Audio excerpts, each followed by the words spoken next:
Hello, my beautiful blossom, and welcome to my channel.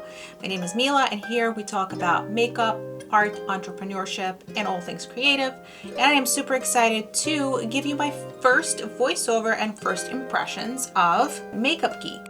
Interestingly enough, the palettes came with each shadow individually packaged, which I have to be honest, I did not expect. But it was kind of cool putting them all together, following the little card that they sent you with all the names. I really liked putting all of those colors in a pan, that little clickety sound as you put it in. Don't know why I enjoyed it so much, but it was really satisfying to have them all put in that hue order. I thought Marlena did a really good job creating this palette. The other thing I purchased was the eyelash curler lipstick. I loved the sleek little design. The mascara was a nice wand. I also ordered 2 brushes. One brush was for the foundation. I loved the highlighters. One was a little more pink and a blush.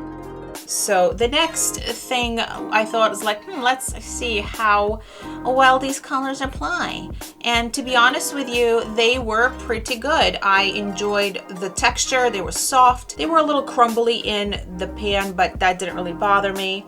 So I was super intrigued when I saw that Marlena came up with a Color Story palette and a neutrals palette. And they were really interesting to me because they used the color theory and hues as far as creating their shade ranges. And I thought it was pretty cool. One of my now favorite brands. I was pleased with the quality overall. And I'm excited to do an actual look. Stay tuned, my little blossoms.